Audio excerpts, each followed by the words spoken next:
们要来唱诗哈。再复习一下这个出埃及的时候唱的那首诗歌哈，183。开始了。众神之中，谁能像你？来唱183。众神之中，谁能像你？好，一起来唱这首诗歌，一起唱再来。耶和华，众神之中，谁能像你？谁能像你？至圣至荣，可颂可畏，至行其事。耶和华，众神之中，谁能像你？谁能像你？至圣至荣，可颂可畏，至行其事。耶和华，众神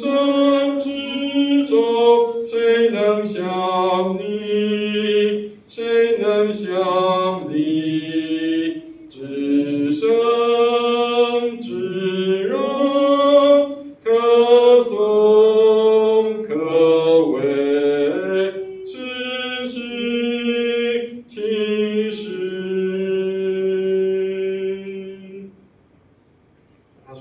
耶和华，众神之中，谁能像你？谁能像你？至圣至荣，可颂可畏，施行其事。”好，那我们可以想象，以前以色列人他们在埃及的时候，他们其实住在埃及的环境里面，就跟埃及人一样。埃及人他们敬拜很多的神灵，包括尼罗河都是神灵啊，包括什么？各位有看过那个类似像那个什么狼的头的啊，或者是像鹰的头的那个啊，都是他们的神灵。所以其实埃及他们是这个叫做多神的信仰。那我们可以想象，我们现在在台湾其实也是很多神的信仰，因为我们在台湾的地方，我们3步一小庙，5步一个大庙。但是对我们基督徒来说，基督徒在这个环境里面是少数，就像以色列人他们在埃及的时候，他们叫做少数。好，所以也许他们的生活、他们的信仰可能曾经有被埃及人影响，所以他们也会有很多这个叫做神灵的概念。但是他说：“耶和华，众神之中，谁能像你？”这些被称为神的这个群众，这些神明当中，有哪一位能够像耶和华上帝？所以这个摩西他讲出这样的一个话，是说这些在众神当中，好像被人称为神的这些的众神明当中，有谁能够像耶和华上帝？那从哪里可以看出他的不一样？这个上帝，耶和华上帝是他说至圣至荣，可颂可畏，是施行奇事的上帝。所以，当我们要在台湾这块土地去跟我们的身边的人，或是跟我们身边的人谈论信仰的时候，不是去否定他的信仰。当然，我们知道他信的神是假的，那或者是叫做我们说他不是真的神。但是我们要告诉他的就是，你所信的上帝，他不是那个叫做至圣至荣、可颂可畏、施行奇事的上帝。而我们信的上帝是那位至圣、至荣、可颂可畏、施行奇事的上帝。所以那个就叫做不一样。你摆的神跟我摆的神是不同款的，我的神是哪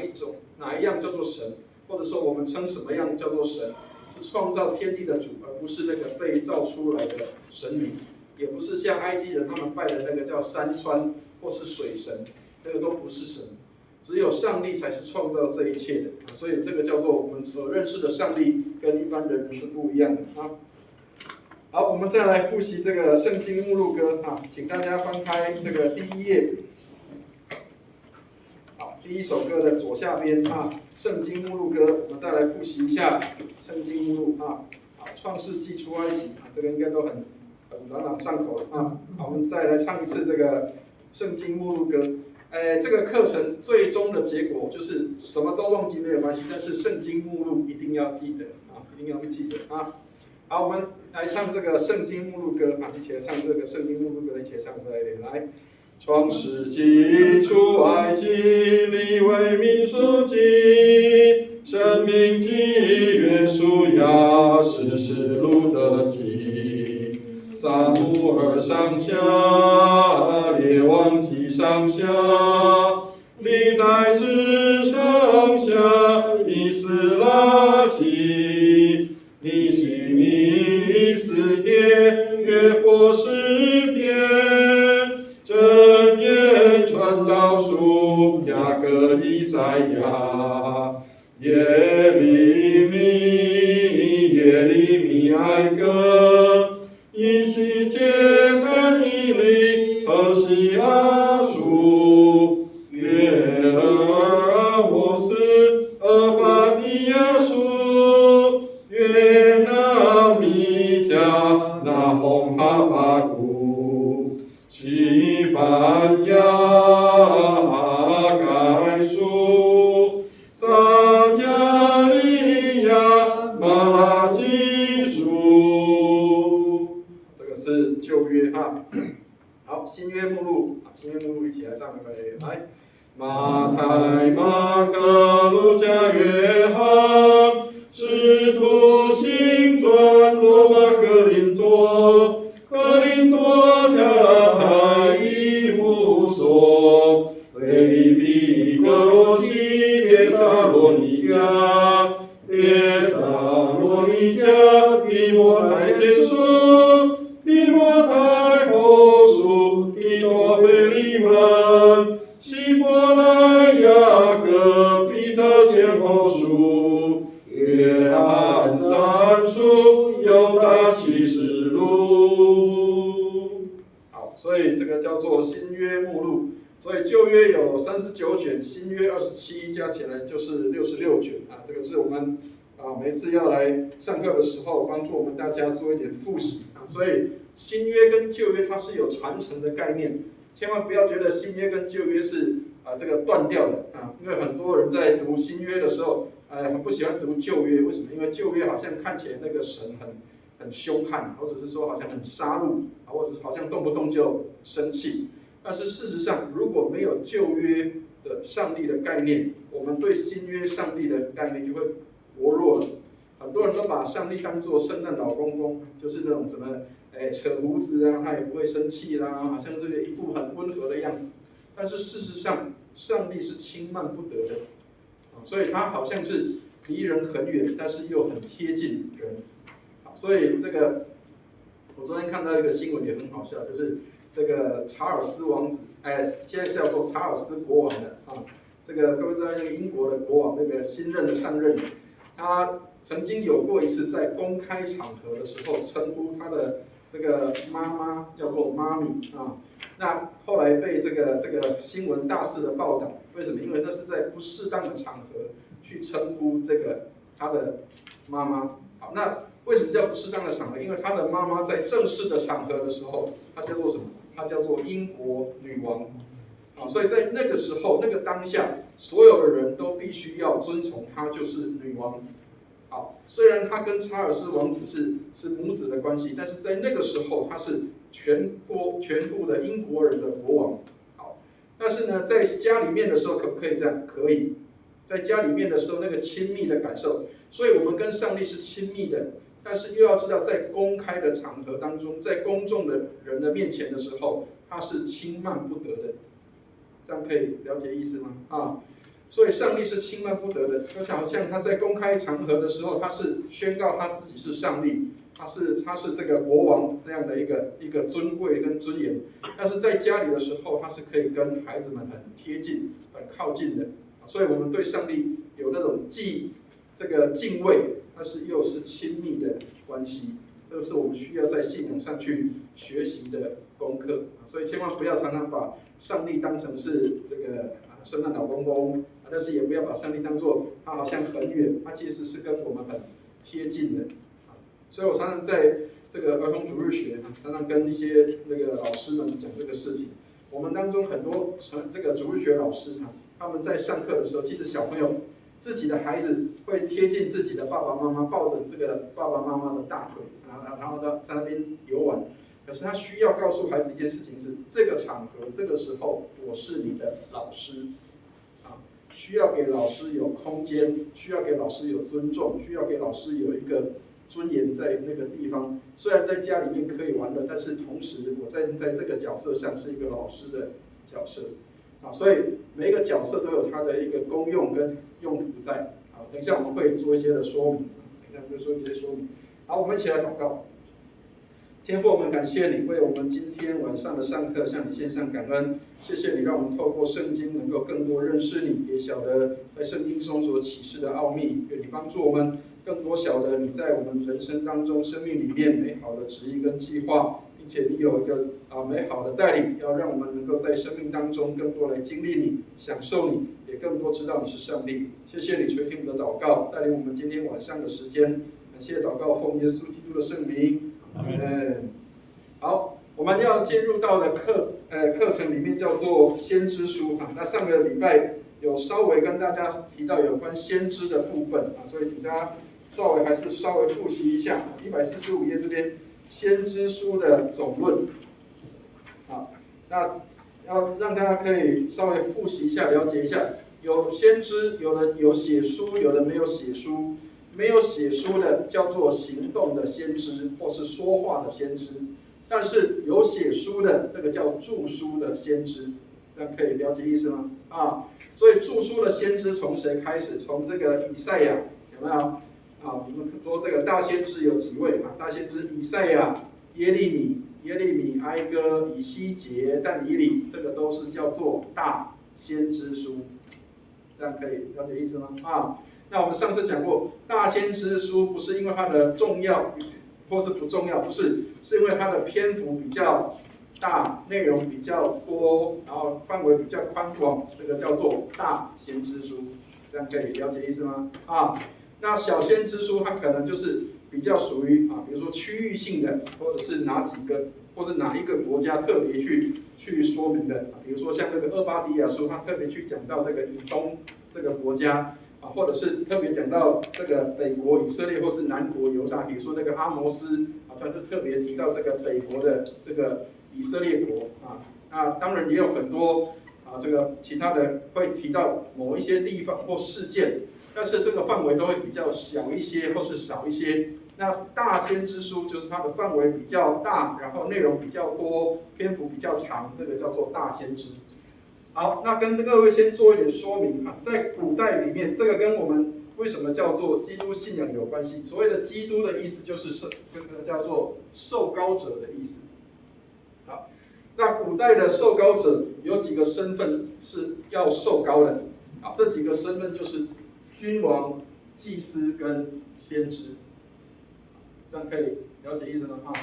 圣经里面从旧约开始都有这个概念，就是有3种角色，他们是可以受膏的。那个膏不是随便可以去抹人家的，不是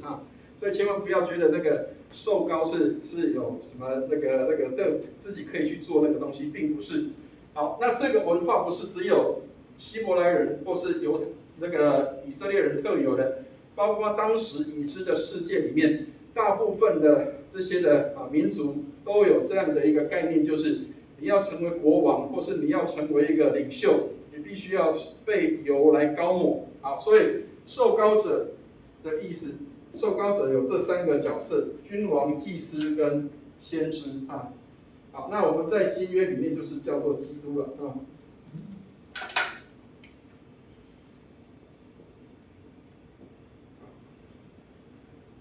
好，那基督这个词不是犹太人的词，犹太人的词叫弥赛亚，所以各位可能有听过弥赛亚这个词好，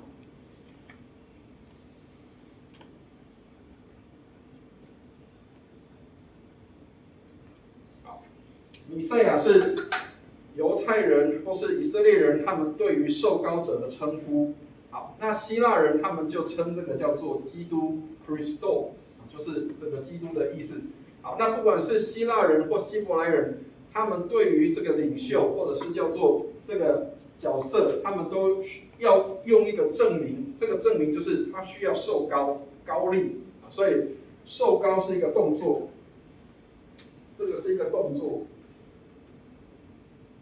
这个是一个动作，好，表示要由一位比如说可能是一个前面的人，或者是有一个前辈，然后去做一个这个事情去认定这个人叫做我的接班人，或是我的一个受职的人这个叫做受膏，所以受膏是一个动作。好，那圣经里面最明显的就是摩西要膏立这个亚伦跟他的这个后代做祭司的时候，他必须要受膏，所以受膏成为祭司，受膏成为君王比如说像这个撒母耳，他要膏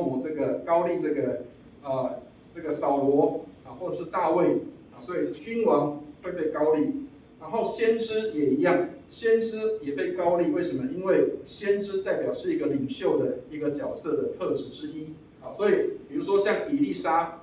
就是被以利亚膏抹的，他成为以利亚的这个叫做接班人所以用膏抹的方式来表达他是这个正统的，或者是他就是我的接班人的意思，这样可以了解意思哈。好，那君王、祭司跟先知三种角色，他在圣经里面他有不一样的一个分工或是角色所以比如说像君王，他是比较属于行政的工作，做一些比较执行法律或是执行这些执行工作的角色那祭司他是因为他是比较属于叫做维持律法者的角色，所以他是比较像是要教导或者是要给予这个比如说犯罪的人，他带来安慰的这个比较像是为民喉舌的角色，比较像是这个角色，这个叫做祭司。好，那先知是什么？先知就比较像是司法去到处会去提醒说你这个叫做违背了上帝的律法，或是提醒说这个是不合上帝的心意的，或者是提醒说这个是这个上帝所不喜悦的，所以他比较像监督者的角色，这样可以了解意思吗？所以三个角色在圣经里面它有不同的用处，但是这三个不能够随便去僭越的好，所以各位可以想象，我们现在的法律，包括美国或者是包括那个台湾的，我们叫做五权，对不对？其实，在大部分的民主国家里面都叫做三权分立。为什么？你就可以想象，君王他是主要做行政工作的，所以你看美国的三权分立里面，他是行政者，他是执行工作的，所以他为什么要被质询？为什么要被这个司法或者是被这个立法的部分来做质询？因为他是有没有按照这个法律去做的所以这个行政者就是所谓像君王的角色。好，那祭司比较像是立法者的角色，就是他要传递律法，告诉人律法是什么，或是上帝的话是什么。好，所以这个比较有点像，又像大司法官的角色，就是他是这个维持律法的，但是执行法律的就是这个先知的，就是去监督这个行政者他是不是有按照这个法律去做的，就是这个监督者的角色。所以这三个当中是不能够互相去僭越的。所以各位知道，像之前有过一个国王，那个扫罗，他等不到那个撒母耳来献祭的时候，他就上去献祭了，后来被那个撒母耳骂了一顿。这个就是君王不能做祭司的工作。那祭司主要是做这个叫做教育跟安慰或是献祭的工作，所以他跟先知又不一样。先知是一个监督者，我们后面会看到，其实先知书里面很多在批判当时的祭司。为什么？因为跟君王走得很近，所以常常需要君王的雨露均沾，就是可能需要一些贵族的这个金钱或者是跟这个君王走得近一点，这样才可以获得比较多的财务资源。但是呢，有很多人就因为这样就会失了自己的格，所以失了自己的格，就是祭司就不像祭司了，就没有办法再去执行，或者是叫做去教导这个百姓有关律法上的事情。所以后来这个以色列人或是犹太人他们的信仰越来越偏离的时候，跟这个祭司的角色旁落是有关系的。好，所以到后面的时候，先知的角色就很重要了。先知是要提醒、告诉君王跟祭司、宗教跟这个国家的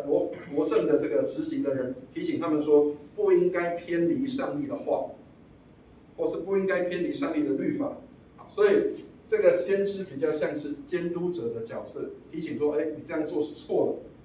好，所以先知在当时的时代里面是比较不受欢迎的角色，这样可以了解意思吗？所以通常在教会里面有一些人是不太受欢迎的，比如说像比较会有先知性批判的人，常常会被提醒就是常常会有人提醒说你这样做是错的，或是你这样做是不对的有人会担任这样的角色，这种人常常会被批判，或者是常常会被，因为他批判人，所以也会被批判，常常他就要被提醒说，你是不是自己也是这样？所以先知其实不好当，千万不要觉得先知是好当的，因为先知他必须要提出对这个错误的事情的批判，然后去提醒说应该要回到上帝的话里面。所以先知不是叫做随便乱放箭的，不是。先知的根据是什么？先知的根据就是律法。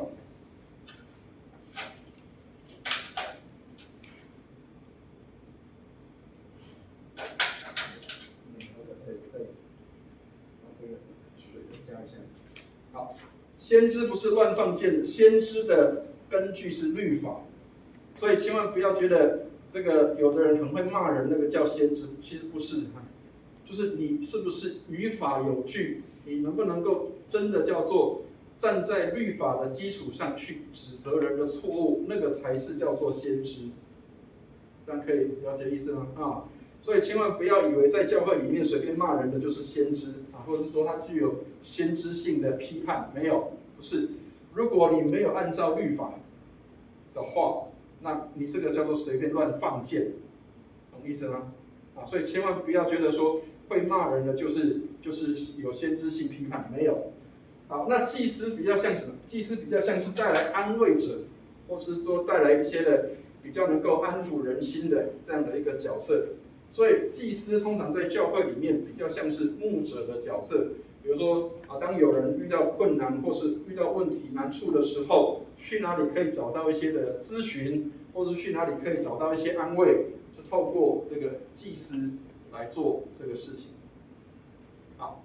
那君王的角色也是，君王的角色就是去执行一些事工或是工作的人，这个叫做君王的角色。所以这个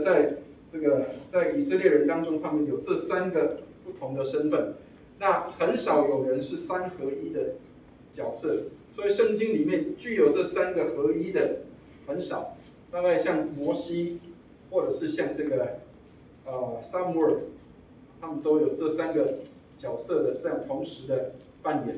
好，像耶稣基督，我们说耶稣他有三个角色，就是他是君王，他是祭司，他又是先知。所以我们会说他是一个具有这三个身份的角色，所以他叫做受膏者。受膏者。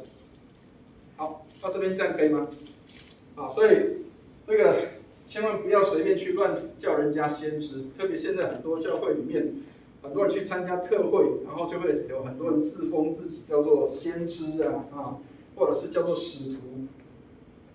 大家在那里看过或听过，有很多这种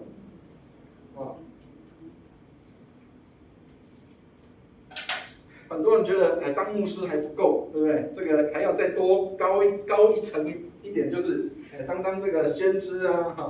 或者是当这个使徒我们有很多被这个角色给混淆了，以为说好像他自称自己是先知，或是他自称自己是使徒，就好像他就是比较厉害的，不是。其实先知跟使徒他们都有所谓的比较狭义的定义，也有比较宽广的定义。狭义的定义是什么？在圣经里面，新约圣经里面，先知他有所谓的先知性的恩赐。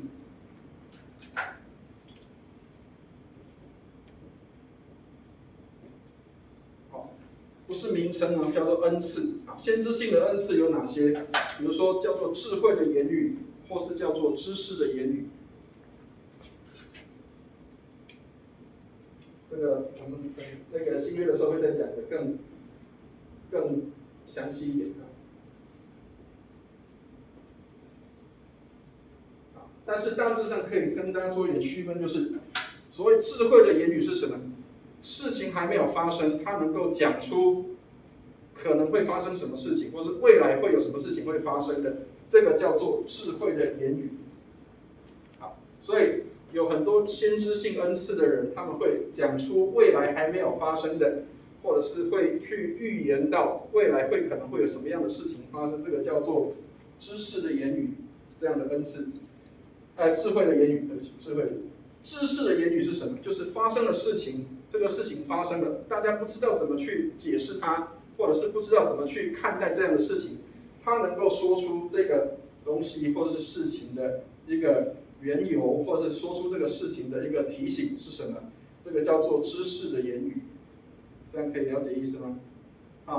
所以先知性的恩赐它具有两个，一个叫做智慧的言语，一个叫知识的言语。智慧的言语就是还没有发生的事情，他会讲出来；知识的言语叫做已经发生的事情，没有人可以去解答或是去说明它是什么的时候，他能够说出来，这个叫做知识的言语。那可以了解意思吗？所以你会发现在教会里面，有的人他就具有这个特别的恩赐，他会有智慧的言语，或是有知识的言语，他会帮助人做这个事情。那所以像先知，我们只能够说狭义的部分就是他有先知的角色或身份，其实牧师或是传道人就具有这三个同样的这个角色跟身份。那包括承接使徒的一个他的统绪，或者是承接使徒的这样的一个职务的人，这些都是教会里面的传道人，他们才具有这个身份跟角色。但是使徒在现代的教会里面已经不再是一个名称，不再是像过去就是直接从耶稣所带的这12个门徒，不是的，就是具有使徒性的恩赐的人。那使徒性的恩赐的人是有哪些人？比如说像比较会开拓教会的，比如他比较有一个使命，他会去完成一些的服事的这些人，他是被差派去做一些事情的，这个叫使徒性的恩赐。但是不会有人去称呼这些人叫使徒，这样可以了解意思吗？所以如果有人自称自己是使徒，或是自称自己是先知，这些人都要很小心，千万不要把他们认定他们就是使徒或者是先知。好，那另外一个要很小心的东西就是，包括有很多传道人自己都不晓得自己在做什么，头不要随便给人家去按，头不要随便去给人家按。按手代表一个东西，就是叫做权柄的表现。当你被按手的时候，只有牧师才可以为弟兄姐妹按手祷告，这个叫做权柄，服权柄的记号。但是如果是牧师，千万不要随便头去给人家按，那个是不好的。因为你要知道你的身份跟角色，你是在带领这个教会或是群众，你要服在基督的权下，而不是服在人的权下。这样可以了解意思吗？所以很多人笨笨的就跑去参加特会，然后给什么自称是使徒或是先知的人去按手或按头，千万都不要。被按手的人自己要清楚知道我的权柄，我被按的权柄是从哪里来。比如说我的教会的牧师按我的头，表示这个权柄是从教会，从这个耶稣基督给教会的权柄，透过牧师来传递的。但是如果这个人你不是很熟悉，或是不晓得他是谁，不要头猛给他去按，因为有很多人想去参加一些特会，或者参加一些什么医治特会啦，或者是神迹特会，然后想说按一按之后会不会我就比较好了，或者是身体就得到医治了。祷告是我们的事情，但是医不医治，或是上帝行不行神迹是上帝的事，不是我们的事情。这样可以了解意思吗？所以像我曾经有讲过说，我在马祖的时候，曾经有在那个离岛的地方，因为没有医生，所以我们为病人祷告的时候，他病就好了。OK， 这个医治是上帝的。但是我们的只有做什么？我们只有去做为他祷告的这个事情，这样可以了解意思吗？好，所以千万不要觉得，哇，他叫做使徒，哦，他叫做什么先知，哦，然后他好像很有权柄，很厉害，然后大家都投过去给他猛按，不要这样。医治是上帝的工作，但是我们只有为人祷告的这样的一个职分跟身份啊，所以这个必须要先做一些了解。好，到这边可以吗？先说一些事先的说明啊，免得大家会对于这个部分会有一些错误的认识跟了解。好，那因为古代的角色上面三权分立就已经很清楚，我们刚刚讲说君王，还有祭司跟先知三个角色是很明确的区分的，啊，所以通常这三个角色也会彼此互相会有斗争，啊，所以比如说像这个有一些君王他想要抢这个宗教权，啊，或者是有一些祭司他可能会去这个想要去干涉政治的部分，那还有就是先知。有时候他可能带来的一些批判，可能是对国家会有影响的，所以通常国王都不太喜欢先知。我们等一下就会说明有哪一个先知哈。好，所以请大家看一下，在149页。好，我们再复习一下，上个礼拜稍微有讲到以赛亚啊。好，以赛亚先知，一般圣经学者会把它区分成叫做，我们上次讲说有第一、第二、第三，对不对？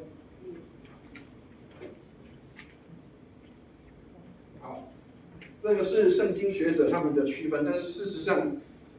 以传统或正统来说，并没有做这个区分。我们会认为这个以赛亚先知，他有可能是比较长寿的一个先知，他可能他的服侍的范围很久，比较长一点，所以他在这个第1章的里面，他说他是在这个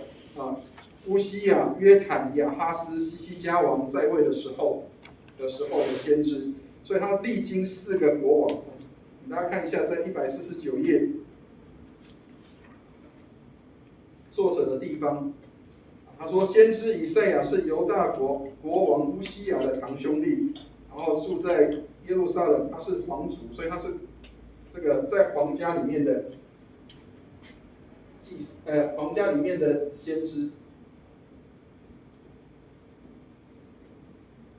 他是在宫廷里面的，或是叫宫廷的。”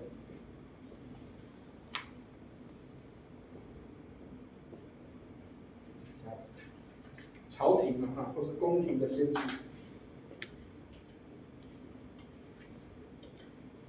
好，为什么会说叫做朝廷或国家的或是皇族的先知？因为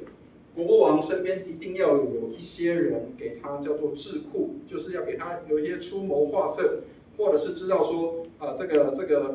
可能会发生什么事情啊，上帝会给他什么样的启示。所以各位知道，像新约圣经里面有一个国王叫做希律王，有没有？啊，希律王他这个有人来问这个希律王说，这个要降生的王在哪里？这个希律王赶快找他的这个智囊团，就是一群这个犹太人的祭司跟这个律法老师，问他说这个基督会生在哪个地方？啊，然后就有人会回答他说，这个生在犹太的伯利恒。犹大的伯利恒啊，因为这个有圣经的记录说什么？这个弥迦书里面说，犹大的伯利恒啊，你不是最小的，将来有一个君王要从你那里生出来啊，所以连地点都有了。所以像这个皇家的先知，他就是负责这种事情，就是当国王需要询问说上帝的旨意是什么的时候，他就有这个君王的这个要告诉君王的角色啊，君王的应该提醒他上帝的话是什么。好，那同一个时期，他是皇家的先知，对不对？刚刚讲的那个弥迦，这个后面会提到那个小先知哈，弥迦，他叫做平民的。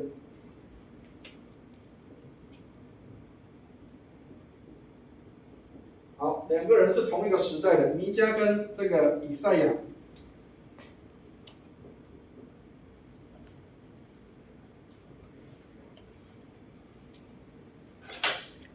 弥迦跟以赛亚，两个人的时间是重叠的。好，但是各位如果看弥迦书里面，以赛亚跟弥迦的内容是很相近的，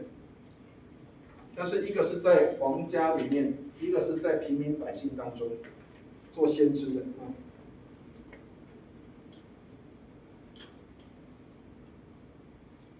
好，那请大家看一下，我们刚刚讲第一、第二、第三以赛亚，对不对？这里帮我们区分好150页下面，好，请大家在那个审判的预告第1章到35章这边写第一以赛亚。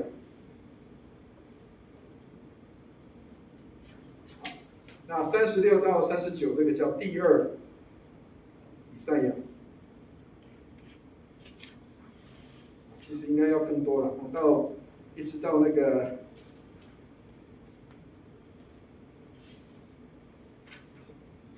一直到58以前都是58章以前都是第二以赛亚。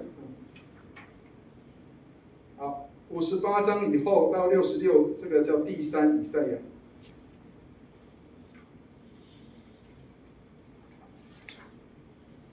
那我会跟大家做一点说明，为什么叫第一、第二、第三哈？好，那我只能够说这个叫做圣经学者的研究，因为他们比较认为说你会以现况来描写这个先知的内容，所以以当时的时间点来看的话，这个第一个以赛亚他有可能是最早当这个先知的这个人。好，那第二个以赛亚是谁？第二个以赛亚是跟这个西西家同一个时期的人。所以他会记录跟西西家王同一个时间的这个记录。好，那第三个以赛亚他是讲未来的，所以他的风格又跟前面的两个风格又会不一样，所以他叫做第三以赛亚。但是要跟大家说，这是圣经学者的分类，但是不是绝对的或是确定的东西。这样可以了解。是同一个人吗？对，好，意思就是。同一个叫做以赛亚的，千万不要把我们华人的想法跟这个外国人想一样。很多的一些外国人，包括以色列人，他们会以跟自己的爸爸妈妈的名字一样来当做一个尊荣，这样可以了解意思吗？啊，比如说像那个，刚讲那个英国的国王，对不对？他叫查尔斯。叫3世，对不对？但是事实上前面还有其他的，有查尔斯1世啊，查尔斯2世，所以他会以我能够成为那个叫做跟我的祖先同一个名字是有尊荣的。这跟华人不一样，华人很忌讳，你不可以取跟阿公同样的名字啊，或是你不可以跟谁同样的名字。但是西方人不会，他们会认为什么？我叫做啊，比如说我叫做这个查尔斯2世，那一定就是我的祖先里面，或是我的前辈里面有叫做查尔斯1世的这样的人，这样可以了解意思吗？啊，他会以这个当做是他是，很尊荣的，因为我跟我的这个祖先是一样的这个身份或是角色，这样可以了解意思吗？啊，所以，跟我们华人的想象比较不一样，所以要跳脱华人的思考去想这个东西啊。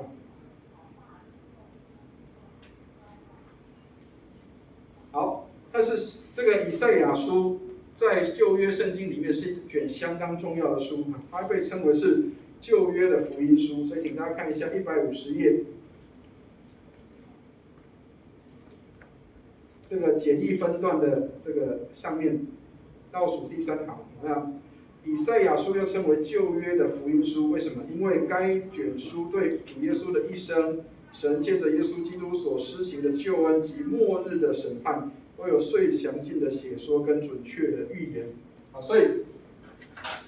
以赛亚书里面有好几个预言都是跟耶稣基督有关系的。啊，所以在这卷书里面有很多跟基督有关系的预言，或是叫做这个以赛亚诗歌。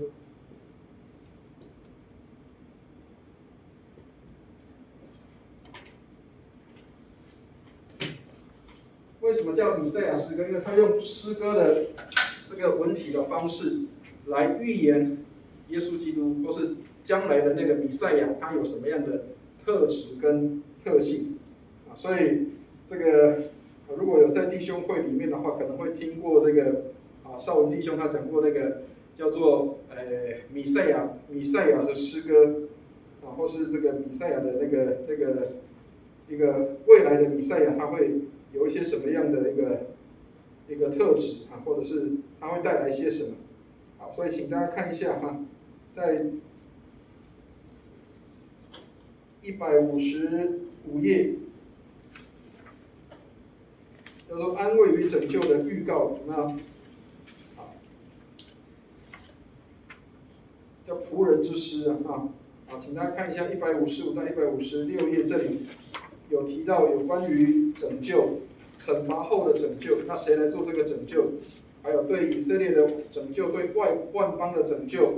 这些是谁来做这个拯救？就是开始预言所谓有关的跟这个以赛亚有关的一些的内容。好，那最明显从哪边开始？156页下面有没有耶和华的义仆？这里就更多的强调有关于这个神的仆人他要来成就的事情。这个弥赛亚的一生或是他会有一些什么样的情况跟遭遇？所以我们上个礼拜有提过说，这个在这个以赛亚书的52章里面说，他诚然担当我们的忧患，背负我们的痛苦，有没有？就是在这里就是有关讲神的仆人的，然后用诗歌的方式来做一些的表达。好，所以中间的内容就请大家自己稍微看一下我们就没有赘述了，因为时间上也没有办法来得及。好，157页下面。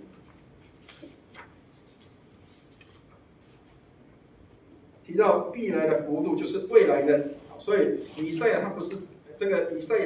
只有看到耶稣基督的降生，他还看到后面的会发生的一个事情，或者是我们说叫做终末，世界的末了，会有一些什么样的事情的发生就是从这个58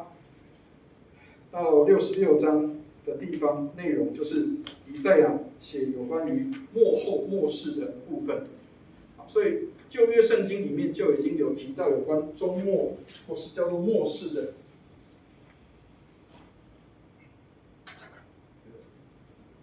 汉字有点叫末世，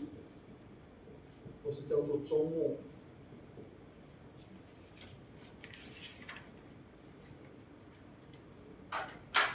我们现在比较多都研究这个末世跟终末都是跟启示录很有关系，对不对？但是其实在旧约圣经里面已经有很多都是讲到末世将会有什么样的事情的发生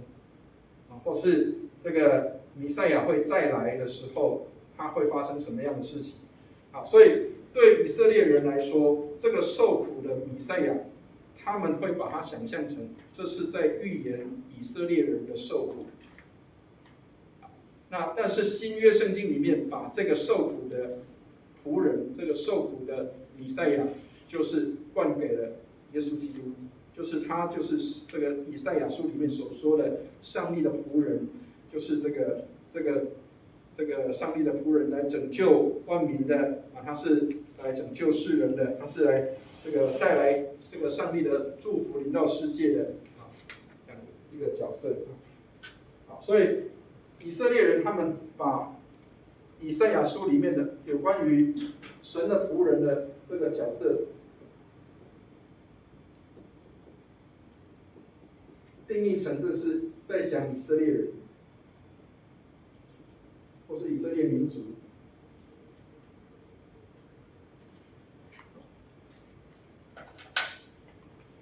但是新约里面讲的不是以色列人，因为以色列民族确定跟证实说，以色列人也跟所有的人都一样，我们都是罪人，没有人能够达到上帝的标准，所以保罗才会特别提到这个神的仆人，指的就是专指耶稣基督了。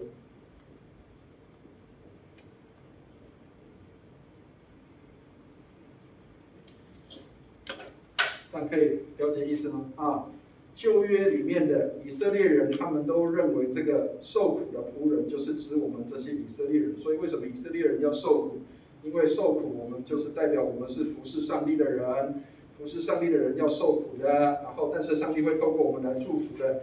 好，但是在新约里面，我们讲的就不是那个叫做民族，因为这个民族不能够承担上帝给他们的这样的一个任务。那只有谁？只有透过耶稣基督才能够成为这样的角色啊。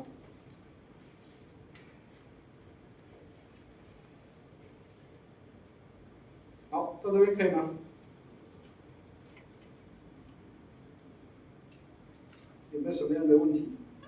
好，所以我们来，请大家翻一下圣经哈，我们来看一下以赛亚书61章1到3节。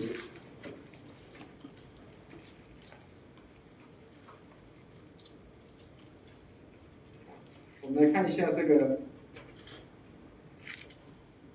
受膏者的角色，上帝给这个受膏者什么样的任务跟角色啊？为什么跟耶稣有关？我们来看一下。所以为什么这个师母他们要上这个叫做释经学？因为你的圣经解释错了，就歪掉了啊。但是这个旧约圣经里面所提到的这个有任务的这个弥赛亚，他是谁啊？我们来看一下61章，以赛亚书61章1到3节啊。我们一起来念一下61章1到3节，请念来。主耶和华的灵在我身上，因为耶和华用膏膏我，叫我传好信息给谦卑的人，差遣我医好伤心的人，报告被掳的得释放，被囚的出监牢，报告耶和华的恩年和我们上帝报仇的日子，安慰一切悲哀的人，赐华冠与锡安悲哀的人代替灰尘。喜乐油代替悲哀，赞美衣代替忧伤之灵，使他们称为公义树，是耶和华所栽的，叫他得荣耀。那这个就是这个弥赛亚的角色。他说他被神的灵充满，然后他要做什么？他是要被差遣来医好伤心的人，被掳的得释放，被囚的出监牢，报告上帝的恩年，就是喜年了啊。然后和我们上帝报仇的日子，意思就是推翻那个欺压他们的，然后让这个弱势的这些的族群能够得到正义，可以得到伸张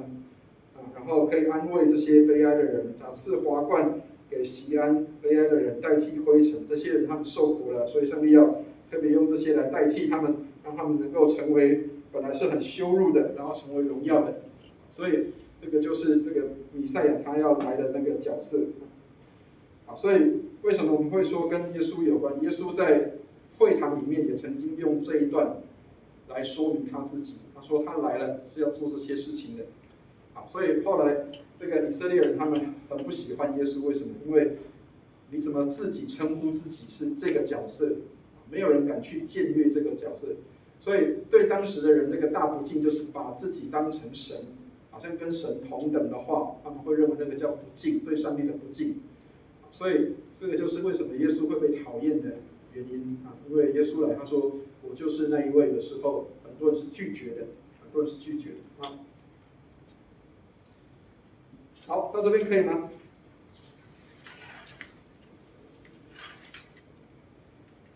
好，另外跟大家讲一个事情哈，以色列人他们的名字其实都跟这个上帝很有关系。为什么？因为他们会认为把这个取跟上帝有关是一个很荣誉的事情，所以以赛亚这个名字的意思本来是的意思叫做耶和华是帮助，耶和华是我的帮助。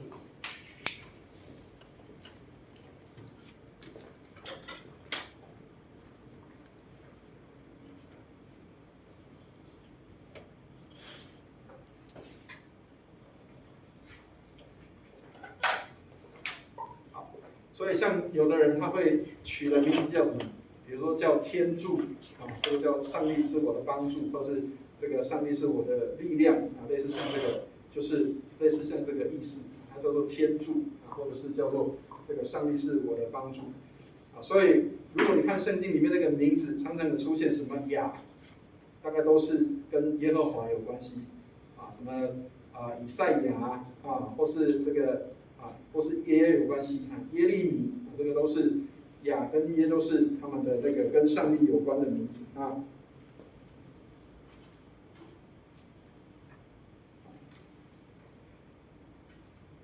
好，到这边可以吗？好，那如果没有问题，我们要进到第二个先知，叫做耶利米。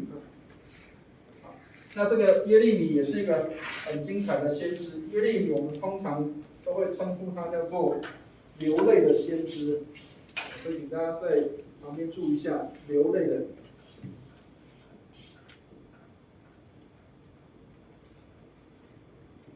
那为什么会流泪呢？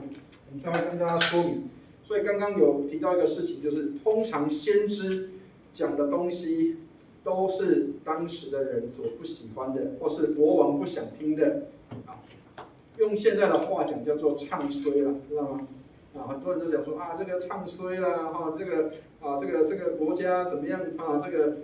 不应该有这些人出现，因为唱衰这个国家啦，这国家都被你们讲到坏掉了。好，那这个耶利米先知，他就在那样的一个背景下成长跟去服侍的。为什么？因为很多人不能够接受上帝透过耶利米的话来告诉他们说你要去服侍这个巴比伦或是服侍这个巴比伦的王因为他们一向都认为上帝是至高的上帝，所以包括以前他们的祖先那个西西家王都曾经有祷告上帝，然后上帝给他们施行拯救。那为什么你要唱衰我们说这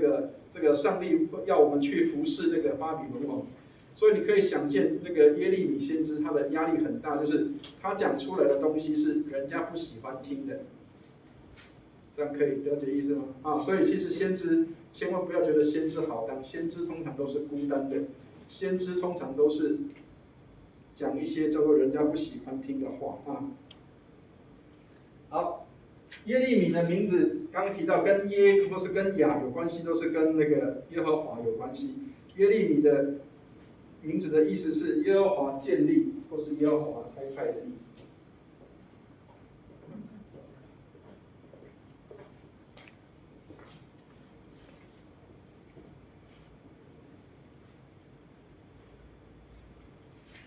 我是差派，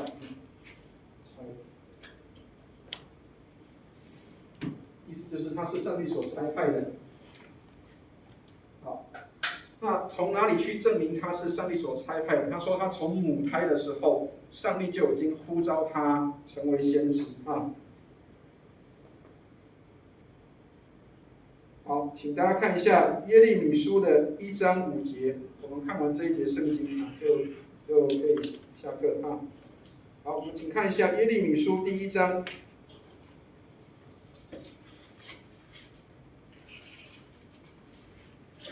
第5节。这个是耶利米告诉这个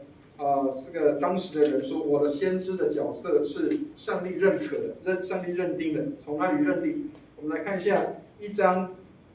第4节、第5节好，一起来念一下4节、5节，一起念来。耶利米说：“耶和华的话临到我说，我未将你造在腹中，我已晓得你，你未出母胎，我已分别你为圣，我已派你做列国的先知。”好，也就是说，耶利米在妈妈肚子里面都还没有成型的时候，上帝就已经预定他做什么？做列国的先知。所以呼召，很多人都说呼召是这个可能这个孩子他长大，上帝特别呼召他有比如说像这个撒母耳，这个他长到这个3、5岁的时候，上帝呼召他。但是上帝是不是在这个人长大才呼召，并不是。有时候在你还不晓得，你还没有成型的体质，都还没出现的时候，上帝就已经预备跟预定了你要成为服侍他的人。那这个呼召，或者是说这个上帝的一个选召，我们很难用语言去说明它，但是那个当事人他会很清楚知道上帝对我有这样的呼召所以刚刚提到那个第1章的第4节，他说耶利米说，耶和华的话临到我说，我将你造在腹中，我已晓得你，你未出母胎，我已分别你为圣，我已派你做列国的先知。所以这个孩子在还没有出生的时候，上帝就已经安排他做列国的先知啊。但是千万不要觉得他一出生他就喜欢当先知，他抗拒了很久。所以其实耶利米书，如果看耶利米书很有趣啊。我们来看一下耶利米书的这个第6节后面，他说：“我就说主耶和华，我不知道怎么样说，因为我是年幼的。”他说啊，我还很小，我还年纪很年轻，我不会讲这些东西啊。但是上帝说什么？第7节他说：“耶和华对我说，你不要说我是年幼的，因为我差遣你到谁那里去，你都要去；我吩咐你说什么话，你都要说。你不要惧怕他们，因为我与你同在，要拯救你。”这是耶和华说的。所以这个耶利米他自己认为说啊，我还年纪很年轻，我还很小，我不知道怎么样去说上帝的话。但是上帝告诉他说，不要认为你自己很年轻，或是认为你自己还小。他说我吩咐你去，你就要去，不要怕。所以表示这个当时的耶利米他本身就是一个很害怕的一个场景跟情况。他被呼召，他其实是很害怕的。但是上帝告诉他说，我与你同在，要拯救你。所以即使是这个当时的人对他有一些反对，或者是这个跟他有一些的对冲或是反抗，但是他仍然要去忠实的把上帝的话给传递出来。所以这个是耶利米先知的一个蒙召的过程。所以很多人在讲蒙召的时候，讲得太笼统，或是讲得太玄奥，但是事实上你会发现，上帝所拣选的人。不是像我们所想象中的那个，好像要碰到什么样的一些神迹或者什么样才会去叫做蒙召。因为我听过很多传道人说他们蒙召的时候是什么样的经历，不一定每个人都一样，但是当事人很清楚知道上帝给我的呼召是什么。好，所以耶利米先知他说什么？他说他在母腹中他就被呼召了，但是他很害怕的，可是上帝一直告诉他说：“我与你同在，会拯救你，不要害怕。”